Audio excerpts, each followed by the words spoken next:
All right, y'all. Hello, hello, hello. This is your man, Derek Terry, host of I'm Not Complaining, I'm Just Saying, where if you're going to complain, you better bring some solutions to the table. This is season 4, and this is my finale. And you have to understand, I'm my own producer too, and director and all that. So I'm trying to connect this up to Facebook Live, which I believe it is going right now. So if you see me kind of like going through stuff, that's pretty much why. So, as the late great Congressman John Lewis stated, get in good trouble, necessary trouble, and that's really exactly what I plan on doing. Tonight's show is entitled "To Have or Not to Have School Resource Officers, or SROs," and specifically in Charles County Public Schools. So, what is a school resource officer? Very simple terms, it's a law enforcement officer that is housed and works with local school districts to keep schools safe for students and to reinforce the importance of good decisions. I will be joined by my special guest, Dr. Nathaniel Brooks, Senior Pastor of Greater St. John Baptist Church in Birmingham, Alabama. Roll Tide. Sorry, I had to get that in there. And a former Maryland public school educator. In addition, I sent a formal invitation to my Charles County delegation because they will be heading to Annapolis to fight the good fight, not only for Charles County, but for the state of Maryland. But I also feel that there is an unnecessary, premature, and unsubstantiated accusation that school to prison pipeline is directly linked to our SROs. Well, I will say that 3 responded and they were unable to attend, and 3 did not respond at all. I'm not here to cast judgment, anything like that. It is what it is. But in addition, I also invited 2 anti SRO advocates, and 1 accepted to later decline. So I will let you form your own opinions because my thing is very, very simple. If you were going to talk about something and very passionate about it, you should be able to defend it. And this is an open forum where you have the opportunity to defend. And I'm not here to cast judgment, but I'm here to present the facts. And if you're going to complain, you better bring some solutions. So before I bring on my guest, I just wanted to go into, I always do that. What the hell is Derek complaining about? Well, during my almost 15 years of living in Charles County, 20 years in public education, as well as over 30 years mentoring, coaching, teaching youth in the DMV, especially in Baltimore City, Edgewood, Alexandria City, Charles County, I've witnessed and I can acknowledge that there is a school to prison pipeline that I and countless others have tirelessly worked to eradicate. But let me stress that there are some areas that need some major law enforcement and criminal justice reform. But my friends, Charles County is not one of them. Do I believe there are bad cops? Yes. But the good cops far outweigh the bad, especially here in Charles County. But let me be perfectly clear. So-called good cops that remain silent and defend bad cops, in my mind, are just as bad as the bad cop. As a Black man, I've been a victim of every type of stereotype and harassment imaginable. So I get it in case some of you think that I don't. However, in Charles County, we simply don't have the bad cop issues that some, and I'm going to preach to you, mainly my people, Black people in Charles County, seem to believe. And some of my people want to blame Sheriff Barry, who happens to be my people, and the SRO officers as the root of the school to prison pipeline, and I respectfully disagree. Some are putting unnecessary energy into targeting Sheriff Barry for enforcing the same laws that unfortunately they don't seem to understand or not knowledgeable of. Under Sheriff Barry's leadership, the overall culture of Charles County Sheriff's Department has dramatically improved and for the better. And some I would say they would know this if they had some candid conversations with Sheriff Berry, got out in the community, or attended a 12-week course like I did with the Citizens Police Academy, so you can really see what the Sheriff's Department does, and you can also see what the SROs do. So for the complainers, what is your plan? Well, I'm going to bring on my guest right now. And what we're going to do, we're going to address these complainers and see if we can present some type of plan. So welcome, Dr. Hey, Nathaniel Brooks. how's everybody? All right. And I definitely appreciate you coming on the show. I did let them know you was in Birmingham and you was a Roll Tide fan. Oh my God, I am a War Eagle fan, but congratulations to the team who wins every year. Hey, don't hate, appreciate. Yeah. But yeah, definitely appreciate you coming on the show. And like I told my viewers, is we're talking about school resource officers, and I'm not going to go into great detail about your background. I'm gonna let you go ahead and do that yourself. But you know, as a pastor and a former educator, you bring some good insight and a different perspective outside of them hearing it from me. So with that, you know, tell us briefly about Dr. Nathaniel Brooks. So here I am in Birmingham, Alabama. I'm a former educator from Baltimore City, 5 years in Baltimore City. I was a product of the Baltimore City school system. I was a product of the Baltimore City teaching school system.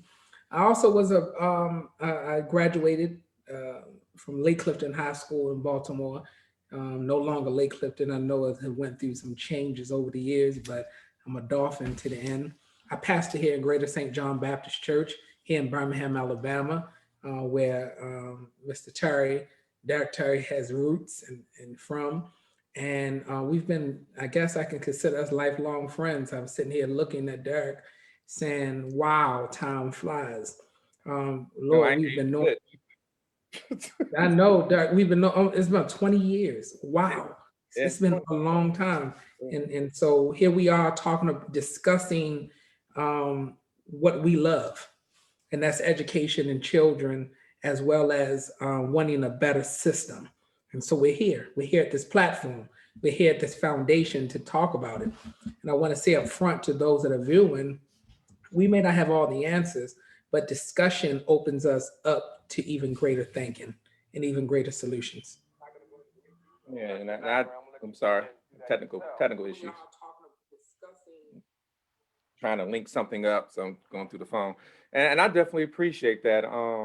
And like you said, 20 years of not only professional friendship, but a lasting friendship, and it's just strange how God works. How we meet in Baltimore City at Lake Clifton, and then you end up being a pastor in Birmingham, Alabama, where my roots are very, very heavy. So explain that to us. School teacher to pastor. How, You know, I was a product of Baltimore City school system. I grew up in Baltimore City, and not just a product. For 28 years, I stayed in Baltimore City. And I went back after graduation. I went to Norfolk State for 4 years and received a degree in English. And then I came back to teach at my alma mater. And I'm not sure if my teachers was happy about that, but hey, I thought it was enjoyable, because when I left, everybody called me Nathaniel or whatever, they had their special names for me. But then when I came back, they had to call me Mr. Brooks. So I was really, that really excited me. But being able to teach around my heroes and sheroes that I looked up to, and that was a part of my life. And now I leave Baltimore City, and I taught in PG County for 2 years and taught at St. Ignatius Loyola Academy in downtown Baltimore. So I understand the PG County, the Howard County, PG County and Baltimore City, and then private school.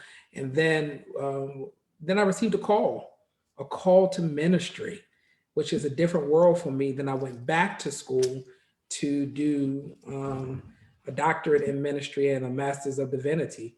So I went to get more schooling. So I spent all my 20s in the school, in schooling around education. I came back and I did teach at Sojourner Douglas College, and I taught at Baltimore City Community College. I taught at the Baltimore Technical Institute, that's downtown, Biotechnical Institute. So I've had a myriad of landscapes of what it meant to teach. And so here we are at the foundation right here. And so, as I try to look at what is going on in Charles County, to some degree, it's the same. What's going on in other areas in some ways is different. As a former public school teacher, how would you describe the relationship among the school resource officers when we was at Lake Clifton and then with students? And then try to draw that in with here. So the resource officers to teachers were the best friends, especially teachers that didn't have a handle on their classes. For us kids, I'm gonna talk from the triangle of it. So I'll talk from a kid's perspective. Resource officers, some were trusted and some was not. But there was I guess 20 years ago, there was a certain amount of respect that we had. They kind of built a relationship with us in the city school system. Those that were new were tested and tried. You talk about Baltimore City, you talk about kids who were adults, most of their, I guess, school years, because they were adults at home, but they were kids in school. So they had to find a balance. And so when you talk about resource officers had to strike a balance. Who were the kids and who were kids pretending to be adults? And so if I can make sense with that. Now you had teachers who, there was something different when it came to teaching in a city school system that I think is a root to why resource officers are needed and why resource officers are sometimes downplayed. Doc, you remember at Lake Clifton, we sometimes had 40 to 45 to 50 kids in one class. Oh yeah. Remember those years? 30 IEPs. Yeah, I remember. Yes, you remember that? Yeah. You remember those? And so I remember one of my first years, I had 40 kids. And I don't know if you remember that year that they did the 8T. Remember that 8T and 9T, 8 transition and 9 transition, that little cohort, remember that?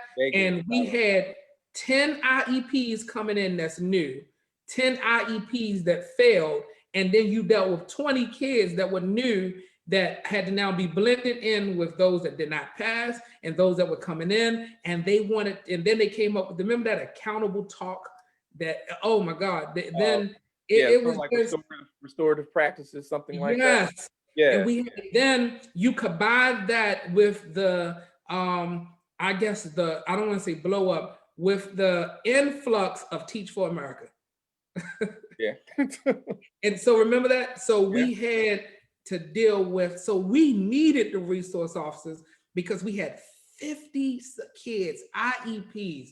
We had 2,500 kids in one building.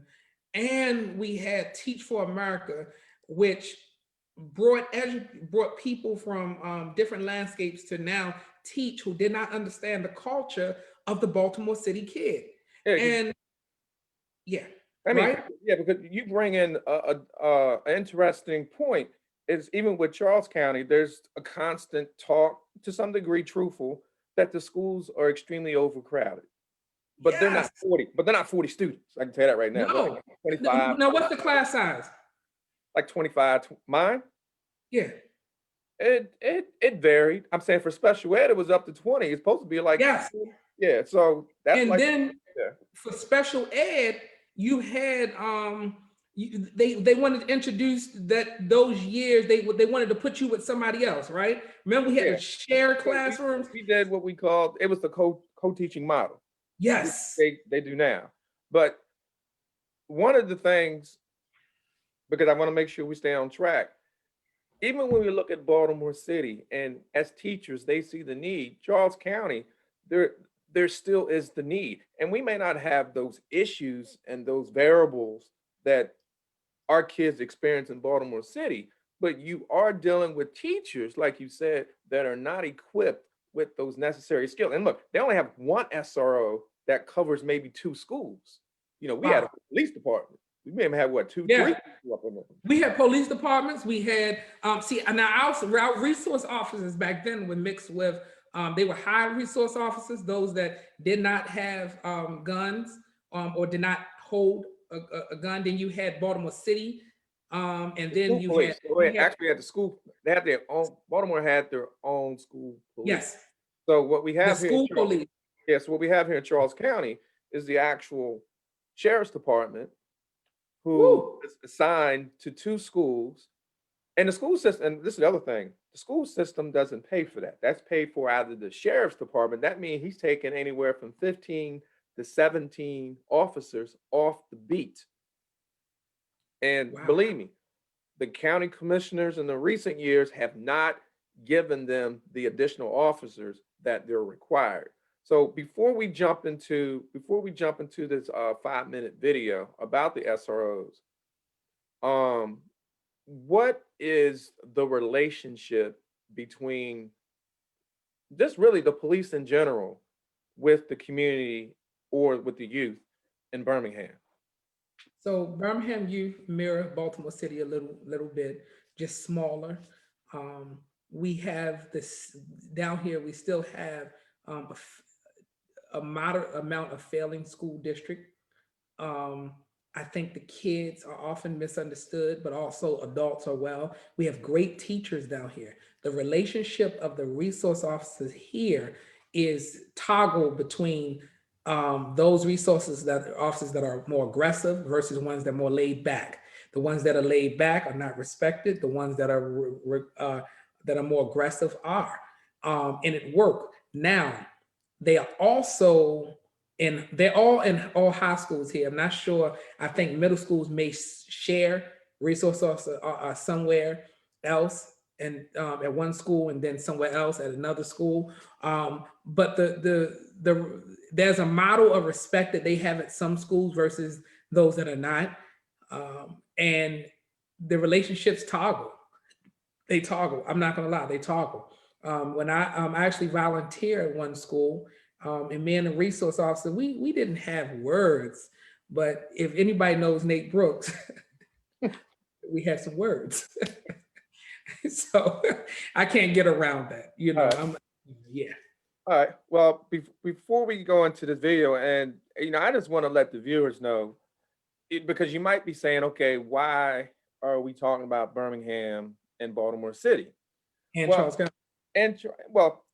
And how it relates to Charles County? Because what you probably don't know here is a lot of people that whenever there's a crime committed, they want to relate it to, oh, we turn into a PG County, we're turning it to DC. And we probably only had maybe 25 shootings here in a year. 25. Well, that's in one day, and that's 2 days worth of dollars. But people say that it's getting violent, which I'm not there to judge. But when I'm saying if it's getting so violent, then why the hell you want to get rid of SROs in the schools? And that's why I have a problem, because there's no data to support pulling SROs out. But where the violence coming from? I'm gonna let you share this video. It's not coming from the schools. No shooting in schools. Is it that I know certain areas of PG County have went up where they have moved people, regentrified, especially around Laurel High School. Yeah. They have pushed people out. Are they moving towards another county? Is it bringing it in, or has it always been there and it's been suppressed? It could be a combination of both. It's kind of hard to say. What I will say is that there's like a over 90% solve rate. So whenever there is a shooting, it's solved. The school, and to the sheriff's department's credit, you know how many times they have shot within, I guess, 2014, shot a suspect and they died? One time. That's Charles County, right? Yeah, it's Charles County. Yeah. So it's not like the gun happy out here. So if they're not gun happy out there as patrol officers, how do you expect them to be gun happy in the school? So we're gonna go ahead and show this 5-minute video just so people can get an opportunity to really see what the SRO is about. And this particular video, back in 2014, the U.S. Department of Justice came down to Charles County and saw the SRO program and said it's a model for the nation. And they haven't really deviated from. If anything, they've gotten better. But there is an officer in here, and well, actually, let me just show the whole thing, and then at the end, I'll talk about it real quick. So we're gonna go ahead and show this 5-minute video. Where you feel comfortable learning. It's a Thursday morning at Maurice J. McDonough High School. Students in Mr. Niedermeyer's sociology class are talking about dysfunctional. You sharing the screen?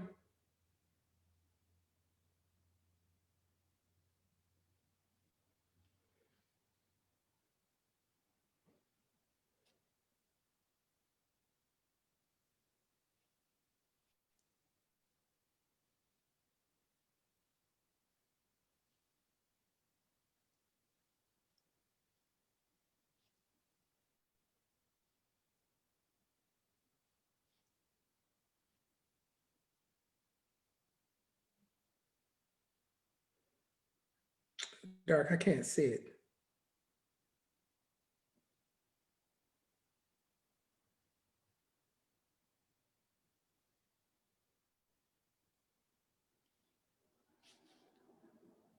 There is an officer in here, and well, actually, let me just show the whole thing, and then at the end, I'll talk about it. Then at the end, I'll talk about it real quick. So we're gonna go ahead and show this 5-minute video. Can't see it.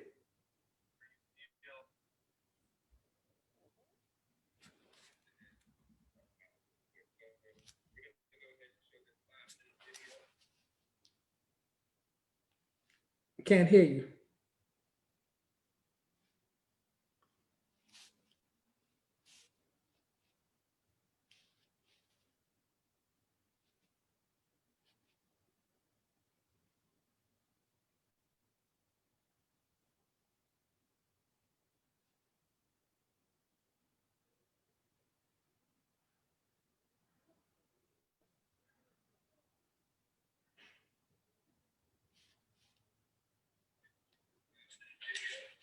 Can you hear me? Sorry about that. Can you hear me? Okay, sorry about that, y'all. Technical difficulties. All right, we're gonna try this one more again. Hold on a second. Hear the video, cause yeah. All right, we're gonna try this again. Can you hear me? Sorry about that. Can you hear me? Where you There you feel go. comfortable learning. It's a Thursday morning at Maurice J. McDonough High School. Students in Mr. Niedermeyer's sociology class are talking about dysfunctional behavior within a modern society. Their instructor is not Mr. Niedermeyer, but this man, Corporal Clarence Black. He is an officer in the Charles County Sheriff's Office. Inside McDonough, he has another title, School Resource Officer. School resource officer in the county, we're responsible for the overall safety of the school. We also provide like a partnership between the sheriff's office and the school board. The main question that's been posed by parents is, is my child safe? And my response, would be and has been is just being a constant presence in the school. Every bell switch, I'm in the hallways. Sometimes I go check the back of the school, go over to J.C. Parks during their arrival, check on them every morning. Then I'm in the cafeteria most of the day, all the different lunch shift, talking to children, being present and just there for them. School resource officers have been part of Charles County Public Schools since 2001. Every high school and middle school has a resource officer stationed in the school. Each officer is also assigned to a neighboring elementary school. Just knowing an officer is around makes everyone in each school feel safe. Officer Anderson's presence truly makes you feel safe, but his actions also make you feel safe. Hall duty, lunch duty, anywhere he can fit in, any assemblies, he's a part of that. I think Corporal Black is a huge asset to McDonough High School. Students that come to him with questions. Actually, also, we even have some parents that come in often and ask him questions, things that go on in their community. It gives students a different perspective of what a police officer is, and it reinforces the fact that police officers are here to help. A lot of the school resource officers' time is spent being proactive. They spend part of the year teaching lessons on a variety of topics, from the dangers of alcohol and drugs to making smarter choices. School resource officers work on a variety of campaigns and initiatives like the Safe Driving Task Force. In less formal settings, school resource officers are available to talk to students about other topics. The biggest thing is making responsible choices, impressing that upon them that in a blink of an eye, you can do something or be in a situation that if you make a poor decision, it can affect the options that you have available or limiting your options that you have available in your future. Trying to teach them how to respect not only themselves and respect others. So when they get out in society, they'll understand that their overall goal is to be productive. Our children today, they're so advanced as far as technology, they lose track of some of the smaller things, just basic communication, face-to-face communication. I try to just bring that to them, just talking to them, not so much about serious issues, but just how's your days going? How's your morning going? How's your grades going? As their title states, each of these officers is a valuable resource to their assigned schools. It's not uncommon to see school resource officers talking to and answering questions from students, staff, and community members at each school. I go to him for information about Maryland law and how it stands for any incident that I may have here at school. He gives us a lot of information about kids, things that are going on in the community, maybe some unrest that they've seen out in the neighborhoods that really helps us on a Monday morning deal with things as kids come into the schoolhouse. So it's a great relationship. Interactions such as these make school resource officers feel like a part of the school community. The faculty, the staff is really welcoming. I do feel like a part of the staff. I do a lot of the outside of school to come here, not only just working, security that we do at the sheriff's department, but also just being a spectator. This is my beat. This is my community. So I'm around everywhere, speaking to everybody, trying to help as much as I can because our business is helping children and we need to work together. We're just one big team, one big family. One of the things that I really enjoyed about Officer Men, or I came to admire, was when he got here, I asked him if he would do a mentoring group for me. I asked him to take a group of young men who were excelling in school and help them understand that it's cool to be smart, and to watch them become young men under his tutelage was really, really fascinating.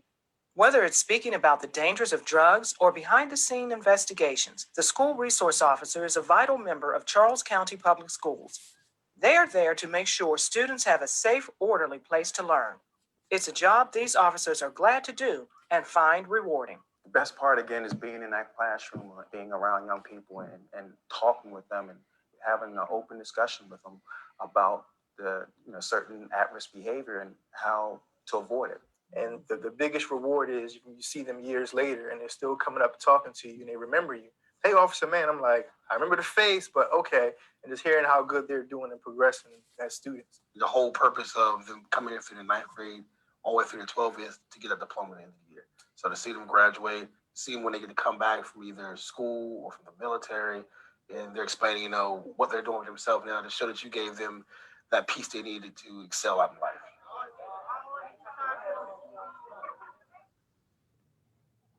All right, make sure this video stop altogether.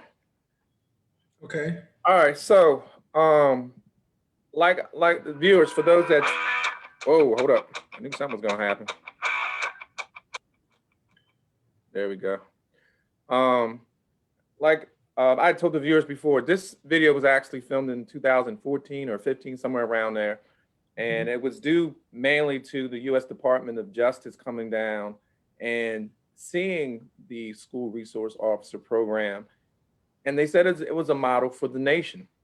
What I will say about the video, before I let you chime in and let me know what your thoughts are, is that it takes a special type of person to want to be a cop in general, but it really takes a special type of person to want to deal not only with your kids and my kids, but somebody else's kids on an everyday basis, to not only provide them with safety, but to also to be a mentor, a coach.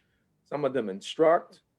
And Officer Man, that was in there, and he unfortunately passed away a couple years ago. He was the first SRO that I ever met. Which Officer Man was the thicker one? Yeah, and he had passed away a couple years ago, but he was the first SRO I met at. Wow. I used to teach in Charles County.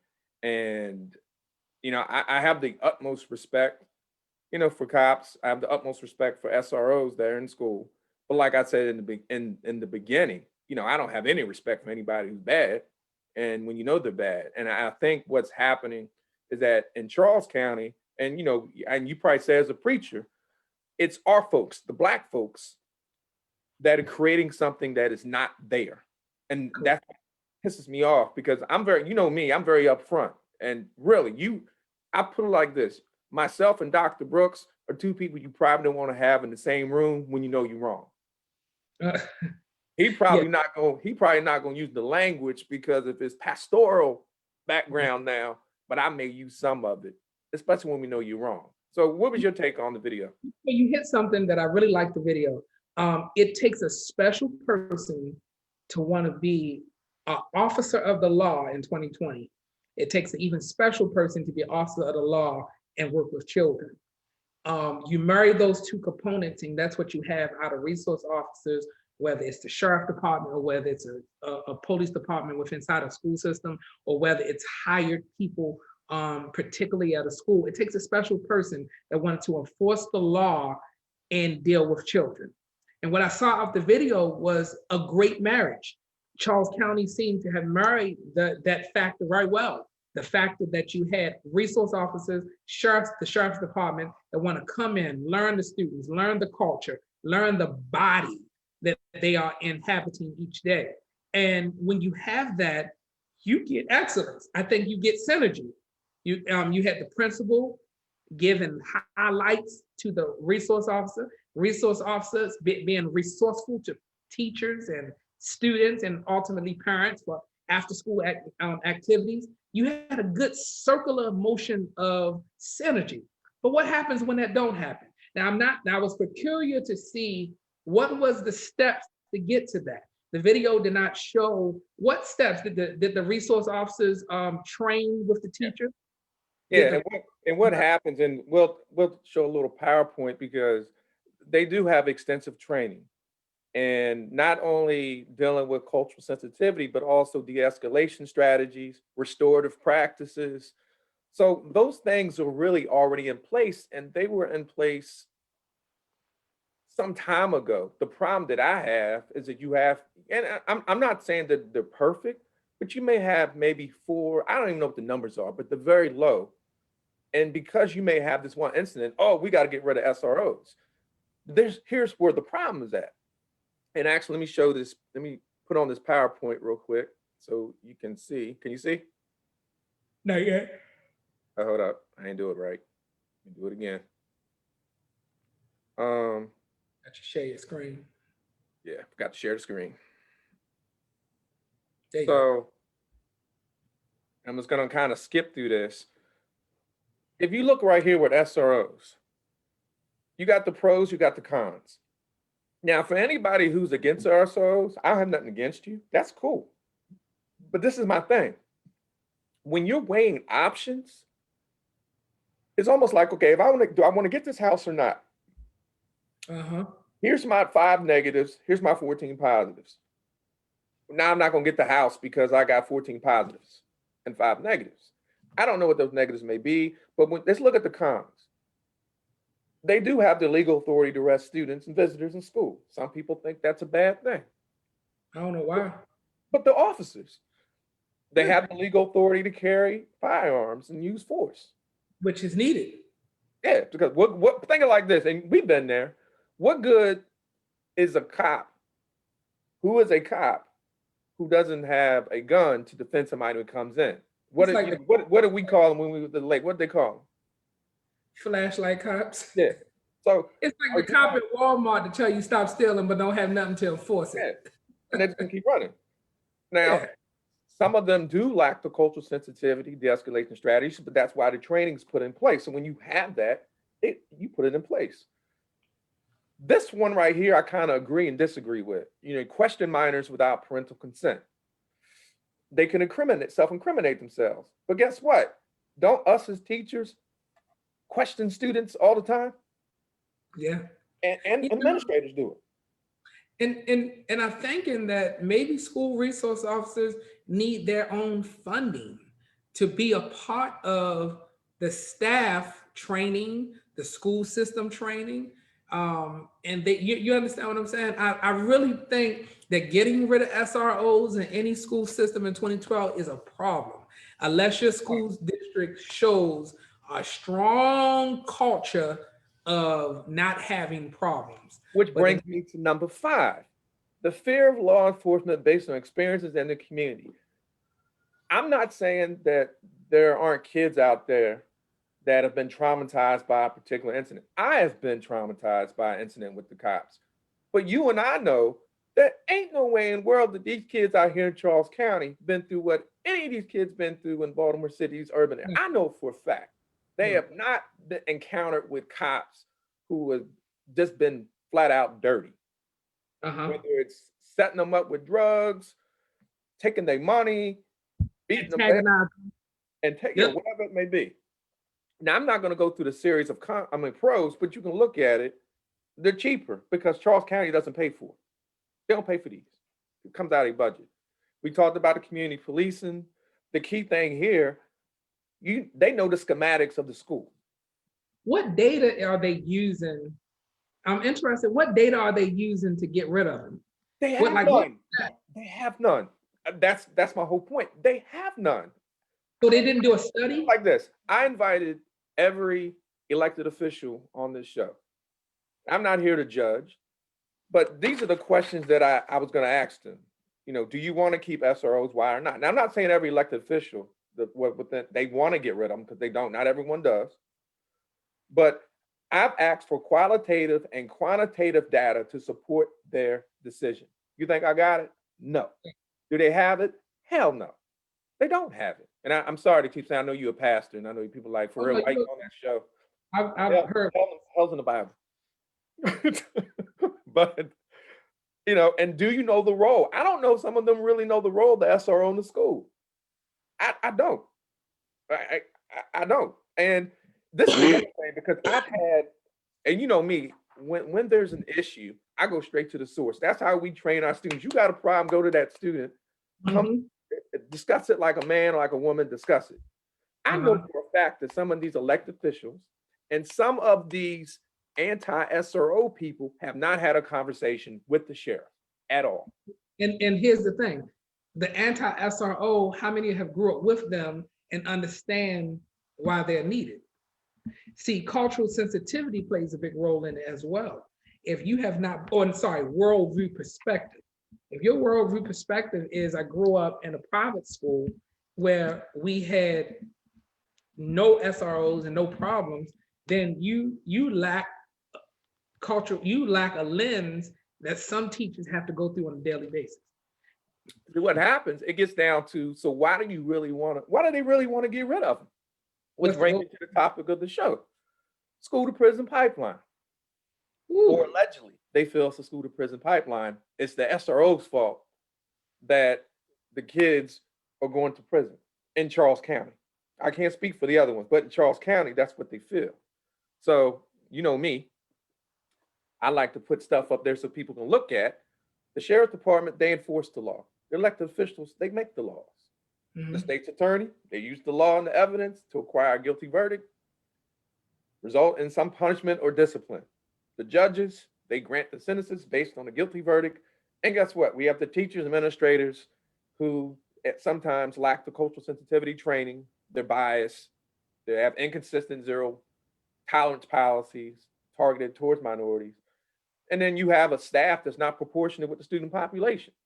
That last one right there, that last one sums it up. That last one, there's a target of minorities. So often we target our minorities based on what they look like, not actually on what they've done or their prior or their history. And then how many teachers are just fed up after the first 2 weeks of school because they just can't handle the overpopulated classrooms? Yeah, and you know, that happened late. We had teachers quit the first day, first week. America. What was it? Before Thanksgiving break, after Thanksgiving break? Before? I was next door to a Teach for America class, and I won't mention no names. And they had never had a class, and I didn't either, but I understood the culture. And I said to myself, I was sandwiched between two Teach for America who understood the rubrics, but did not understand the kids. Yeah, and I don't think it's, like I said at the beginning, it takes a special type of person to be in law enforcement, but a special type of person to want to work with kids and be in law enforcement. And I don't think that any of these SROs do this. So, you know, I'm going to go ahead and do this so I can get off the street. No, believe me, as a teacher, this ain't, I don't feel like going to deal with these kids. But that's the choice she made. And I don't think the SROs are in there doing it because it's easy peasy. They really are there because that's what they see as their mission, not only as a law enforcement officer, but they also see it as how can I help these kids, whether it's through life skills, coaching, mentoring, whatever it may be. But this right here kind of sums it up. For anyone who thinks it's strictly the SROs, you're forgetting some things. You could blame the neighborhood and environment. You can blame you and I. You could blame the parents. And you can blame the students for getting in trouble and getting themselves in prison. It's a multitude of reasons. It's not just one reason. And that is sometimes where I have issues in Charles County because, like you had mentioned, where's the data? There is no data. They have no data to I support. think you have to do the data, and you have to use data in relationship to areas like yours. It is unfair to put data from Baltimore City or data from PG County or even Birmingham City schools up against the school system in Santa Barbara, California. But that's what they do. I had someone on a show a couple of months ago that had wanted to use Chicago, and I'm thinking, this ain't Chicago. Woo. You're using Chicago stats to compare to validate why you should not have SROs in Charles County. Come on, put it like this. And I use this scenario, and I wasn't. Let's look at it way back in the day when there was we had high pregnancy rates amongst teenage girls. Ooh. Yep, I remember. Right? But if I don't have the issue here in Charles County, right? Would I all of a sudden start putting free condoms in the school as soon as they walk in, like they did in some schools? No, because In certain areas? the teacher's going to take them and not the kids. Yeah, because now what you're doing, you're saying, you know what, we don't have the problem, but just in case we might go ahead and get this condom when the problem wasn't there. And this is right here, just suspensions. But what I want to do real quick, I just wanted you to look at this. And it's really the last bullet. Well, the last two. Because I know what arrestable offenses are. If people don't know what will get you arrested, then you really need to pick up a law book and understand if you commit a crime, you can get arrested. But the amount of students that were arrested in Charles County between 2015 and 2019 wasn't even a percent. It was 0.5%, really. And what they failed to realize is that most of the students that were arrested was because the parent of the child that you committed the crime against pressed charges. Yeah. The SROs have a legal obligation at that point to arrest the child. They can't say, well, you know what, we're not going to do it. They have to. Yeah. But guess what? Those people that are against SROs, they don't want to hear this data. They don't want to hear that data. But yet I haven't seen the data. These kids that were arrested with the parents got involved, were they students of color? Yeah. Yeah. Yeah, they were student color. Most of them. And I did a non-scientific survey on Facebook. I wanted to get 1,000 respondents, but basically I got 462. This is my results. I said, who wanted the SROs out of school? 4% said yes, and 93% said no, and 3% were unsure. This is just a non-scientific. I didn't know who these people were. I just sent it out there in Charles County.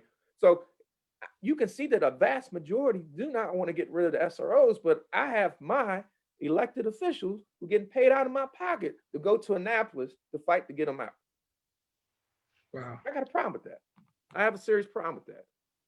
So it's what I will say before we wrap it up, and I definitely appreciate the insight that you're providing from Birmingham to Baltimore City to Charles County. But if you could think of anything, and what we're trying to do is provide some solutions. So what are some of the barriers that you're confronted with when trying to build the trust relationship among the police and the community in Birmingham, and how we, if possible, can do that here in Baltimore City. I mean, I'm sorry, not Baltimore, in Charles County. Is lack of trust from our own community. One of the biggest stressors that I have is our community fights anything, not all of them, but so many of them fights anything for better. We see the numbers, we see the data, we see the failing school system, we see the parents with the various stages of issues, and yet we'll fight anything for change for the better. And the alternative is what? We don't have an idea. So you now have a school system that's consistently in the red and failing, but it's nobody's problem. So now when you talk about resource officers, you have, well, every child is not good. And we have the data here that shows that it's a lot of violence that take place in schools. My first year down here, we had 3 kids that got shot and killed or shot within the Birmingham city school system. And it was tough. And I asked myself, well, where was the resources? What is going on? Well, when you have a culture that will fight anything for change or just won't stand up for it, this is what you have. So I think that every school system should adopt some type of funding for resource officers, armed resource officers, not, for certain, especially specific schools that are problematic and pull from problematic areas. I know we know data of school to prison pipeline exists, but somehow we have to separate the two and talk about safety. We have to talk about schools that are problematic because they pull from problematic boundaries of that school that other school districts don't have to have a problem with. You can go 2 miles away from Birmingham City, no issues in that school system. 2 miles or another direction, it's like the Taliban regime, and it's an issue. Yeah, and when we look at Charles County, yes, we do have issues in some of these schools. But what I'm trying to figure out is by taking if you take out the SRO, do you feel all of a sudden that's going to change? A lot of people talk about defunding the police. No, I don't agree with that. That's a controversial thing in itself. But what people don't understand about Charles County is that the school system does not pay for the SROs. That's coming out of that's coming out of his budget. I was a teacher in Charles County and I didn't have no other place to go, I would not be in the school without safety. Yeah, and my thing is that I think some of these elected officials are using the national platform and saying, okay, we need to also do the same thing in Charles County when it simply is not there. I'm saying until they can give me the evidence and it's the data, then when you go to Annapolis, you ain't going there for me, you're going there for yourself. Annapolis is the capital of Maryland. Yeah, when they go do their 3 months, and when they go there, and I look, for any elected official out here, I got much respect for you. I have no negative, anything like that. But you got to be able to accept the criticism and you got to be able to accept the praise. And my thing is, if you're going to go there to so-called fight for Charles County, then bring some substance with it, because you couldn't even answer my questions, which were very, very simple. The data to back it up. Yeah, and no data to back it up. You just want to yell, and I don't care. Look, all your emotions don't mean nothing to me if you don't have nothing behind it. Correct. It's basically, I hear you, but I'm not listening. Yeah. You're just making noise. Yeah. So I definitely appreciate you coming on the show and providing this insight. And this is my season finale. But what I would like for you to do, if you got any closing remarks in regards to what you would say to the citizens of Charles County, because me and you have, we've had a lot of conversations about Charles County, and I don't even think you ever been here. But no, I haven't. But Charles County you've been to Harford County, right? Well, now I'll say something though, because kids that were put out of certain school districts migrated to y'all. To some degree, yeah. Yeah. Yeah. Yeah. My final remarks is this: think twice. Think about your students and your teachers and safety.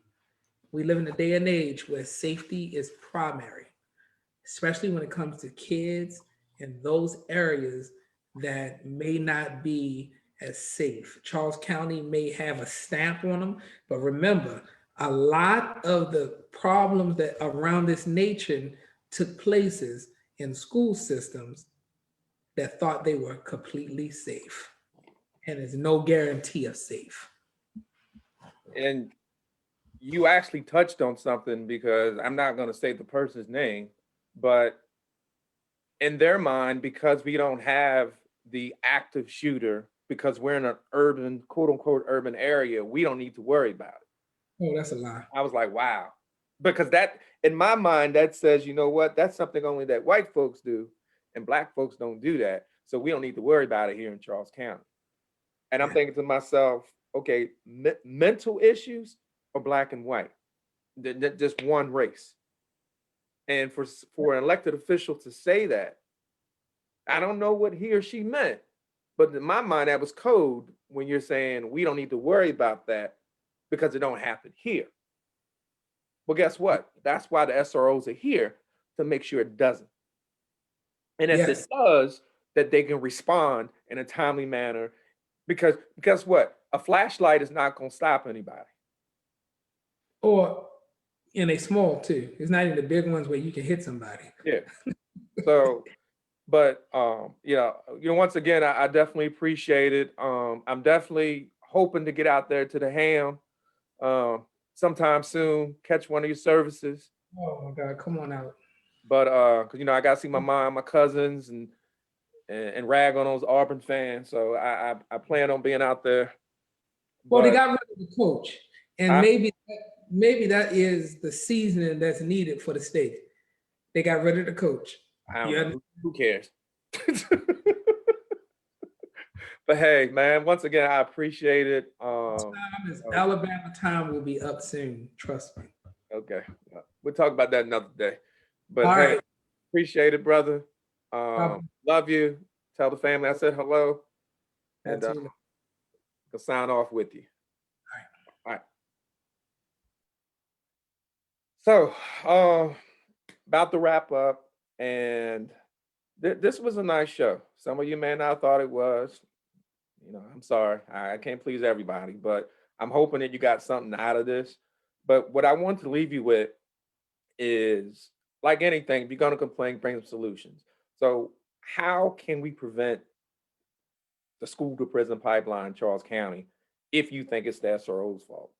Well, one thing you can do, if the issues arise, have that difficult, candid, solution-driven conversation with the SRO, the Sheriff's Department, Sheriff Barry, the school, the administrator, versus refusing to confront the source of your issue. You can't confront social media. You can't confront organizations. Confront the source first. That's one thing you can do. The other thing is, you have organizations and individuals. You can help set policy based on proven data. If there's a proven systemic issue within Charles County public schools and SROs, okay? We're talking about the youth, that you need to actually have a conversation.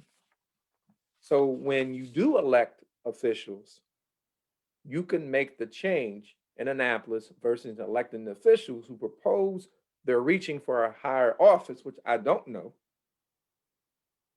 or they're just yelling and not giving you solutions or even data to back it up. Third, provide a more rigorous training of professional development, cultural sensitivity, restorative practices, and de-escalation strategies. They currently do that, but you can continue to offer that, which they do. Specifically, and I'm speaking to my people, so if some people are offended, oh well, I can do that because I'm me. A 10 to 12-week Citizens Police Academy, which was started by Sheriff Barry about 4 years ago, that approximately 60 to 70 Charles County residents have attended, but only about 20% were Black. So attended. Next, without data or the pulse of the community, organizations and individuals need to stop speaking for Charles County and stop speaking for me. Because if you don't have the data, if you don't have the pulse of the community, then who are you speaking for? I'm not saying that the minority that wants SROs out, that their opinions and feelings are not valid, but the data doesn't support it. It just doesn't. Charles County Public Schools can hire more diverse administrators, particularly high school administrators, and have a teacher administrator population proportion with the student population which is served. Ensure staff are consistently monitoring the halls. So they walk the halls, get out in the halls. You know, believe me, the more adults you have out in the halls, the less violence you'll have. And regularly enforce the student code of conduct. Don't, excuse me.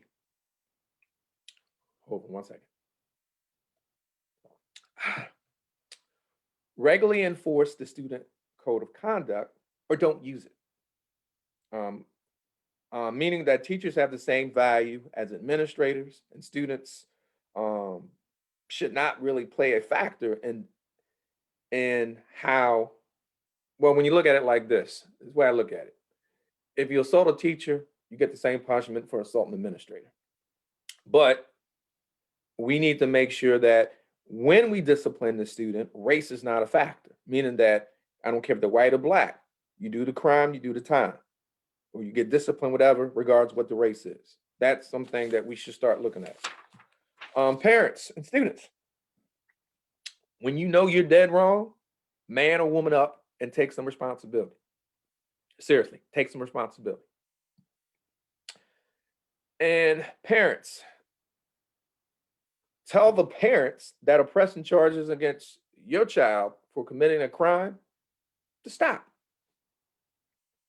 But keep in mind, SROs have a legal obligation to arrest that student. So you can't get upset with SRO for following the rule of law when another parent presses charges against your child for committing a crime or whatever assault against them. So anyways, I'm going to close. And once again, I'm talking to my people again. All this misinformation and targeting of SROs is unwarranted without any degree of substance. Are there bad apples? Yes, which is why it's important to make formal complaints and hopefully justice is served, but the data does not support the cry for foul in regards to SROs in Charles County Public Schools. When there is an isolated incident or wrongdoing, it has been handled under Sheriff Berry. If it is not, let me know. I'll give you his number or whatever so you can make that attempt to get it handled, or I can speak with him. This is why it's imperative to call, email, arrange a meeting with Sheriff Berry so you can work out something together for a better Charles County versus something that is not there. In closing, the school to prison pipeline is real. It has been in existence as long as I can remember, but it does not have to be the reality for our youth. With properly trained teachers, staff, and law enforcement, as well as holding parents and students accountable, it involves a holistic approach. Every child is not always in control of his or her feelings or their choices, and everyone does not have the same opportunities. However, we can learn to take responsibility and realize there is no such thing as bad kids, but rather kids that make bad choices. This is why SROs are there, as well as teachers, as well as staff, to help these kids make the right choices. We've all been there. We need to go back to the village to, take the village concept back, because I feel that to some degree that is missing. I don't know if I've changed some people's minds on whether or not we should keep SROs, or whether or not I've changed. I don't know. But what I will say is that you need to call and email your elected officials and ask them why they want to get rid of SROs. And if they have any changes, what are those changes based on data?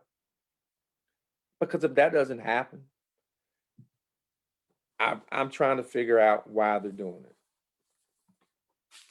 I hope that I got some good trouble, some necessary trouble. But what I sincerely hope is that as Charles County, we become more divided, not necessarily in our issues, but divided amongst the ideal of being different, meaning that agree to disagree, if that made any sense. Um, I thank you for supporting the show. Um, and I look forward to being back in the next couple of months. Um, as I close out, and I'm not going to say to family, I do want to have a moment of silence for someone that we lost yesterday in the Charles County community. They did a lot for the community. And my prayers and sincere condolences are with that family. So I want to take a moment of silence and then I'll close.